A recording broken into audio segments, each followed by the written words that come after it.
नमस्कार विद्यार्थी मित्रों, धोरण 11 विषय बीए चैप्टर नंबर 3 धंधाकीय सेवाओं भणी રહ્યા છીએ। એમાં આપણે બેંકની સેવાઓના કાર્યો જોયા હતા।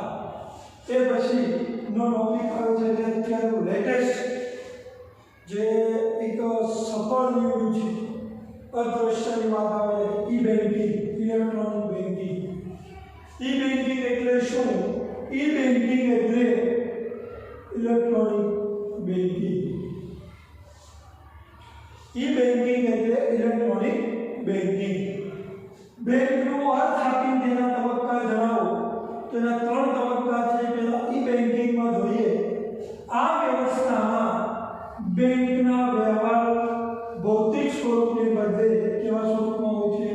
ઇલેક્ટ્રોનિક સ્વરૂપમાં હોય છે। એટલે કે મતલબ કે તમે ત્યાં જઈને નોંધ કરવાની, ચેક કરવાની એ બધી પ્રક્રિયા થતી નથી। ઇલેક્ટ્રોનિક વસ્તુના માધ્યમથી વ્યવહાર થાય છે। તેના 3 તબક્કા છે: પરંપરાગત પ્રક્રિયા, નેટવર્કથી કોમ્પ્યુટરનું જોડાણ, ઇન્ટરનેટનો ઉપયોગ। આ 3 એવા તબક્કા છે। તો પરંપરાગત પ્રક્રિયા એટલે પહેલા બેંકમાં કેવું કાર્ય થતું? તો બેંકમાં કાર્યની પરંપરાગત પદ્ધતિ થતી। પરંપરાગત પદ્ધતિએ થતા તેમાં ખાતેદારના ખાતાની નોંધ થતી હતી। નોંધ માટે લેઝર મશીનનો ઉપયોગ કરવામાં આવતો હતો। આ ઉપરાંત વાઉચર એટલે કે બધી રસીદો સ્લીપો સાચવવામાં આવતી હતી। નમૂનાની સહી ચેક કરવી જેવા કાર્યો કોઈ પણ પ્રકારના યંત્રો વગર કરવામાં આવતા હતા। એટલે પરંપરાગત પ્રક્રિયાથી થતું। કોઈ મશીનરીનો ઉપયોગ થતો ન હતો ને પ્રક્રિયા બેંકની કરવામાં આવતી, પણ ક્યારે? શરૂઆતના સમયમાં। પરંતુ સમય જતાં નેટવર્કથી કોમ્પ્યુટરનું જોડાણ, નેટવર્ક એટલે તમે બેંકમાં જાઓ તો બેંકમાં નંબર આપેલા 1 2 3 4 5 6 7 મેનેજર, અસિસ્ટન્ટ મેનેજર બધાની સામે પીસી એટલે કે કોમ્પ્યુટર હોય છે। હવે તમે 1 નંબરમાં જાઓ તો તમારું એકાઉન્ટની ડિટેલ બતાવે, 5 નંબરમાં જાઓ તો પણ તમારી એકાઉન્ટની ડિટેલ બતાવે, મેનેજર પાસે તો પણ તમારી એકાઉન્ટની ડિટેલ બતાવે। કેમ બતાવે તો ખુલાસો અહીં થશે।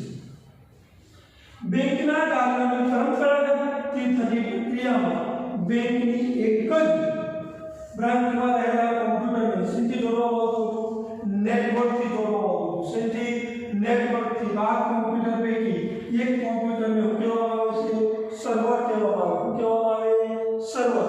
એક કોમ્પ્યુટર મેન ગણાય, બાકી બધા એક સાથે જોડાયેલા હોય મિત્રો, એટલે તમારા ખાતાની વિગત બધા કોમ્પ્યુટરમાં બતાવે છે।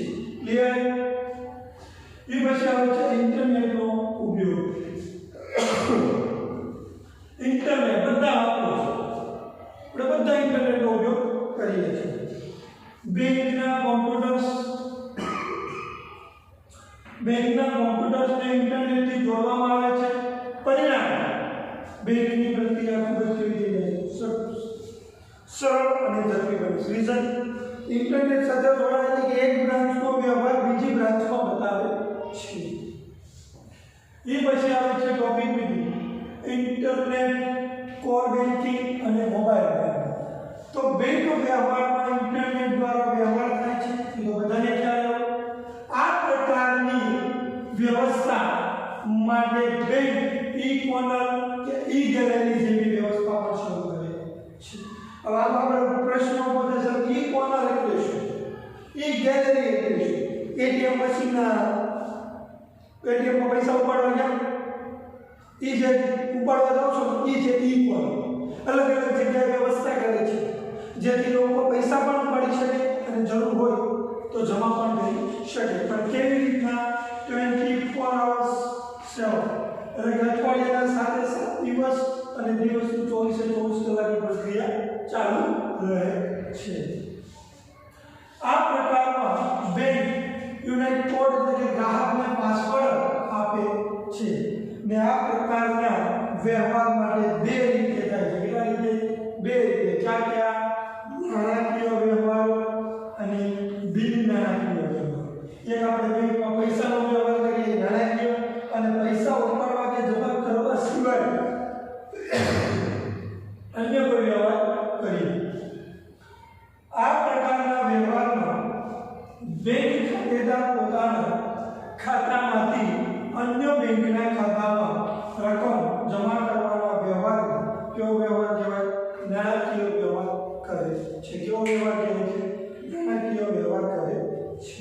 ક્લિયર?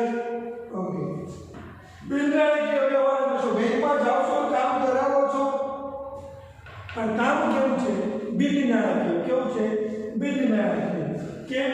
તો બિન નાણાકીય વ્યવહારમાં આ પ્રકારના વ્યવહારમાં નાણાકીય વ્યવહાર થતો નથી, પરંતુ ખાતેદાર બેંકમાંથી પોતાના ખાતાનું statement, chequebook, check, stock payment, request વગેરે વ્યવહાર કરે છે. તો આ બધા વ્યવહાર કેવા થયા? બિન નાણાકીય થયા. હવે આના પછીના લેક્ચરમાં તમને કોર બેન્કિંગ આગળ ભણવાનું રહેશે. રીડિંગ કરવું તે આવશ્યક છે, તો જ ખ્યાલ આવે. અસ્તુ.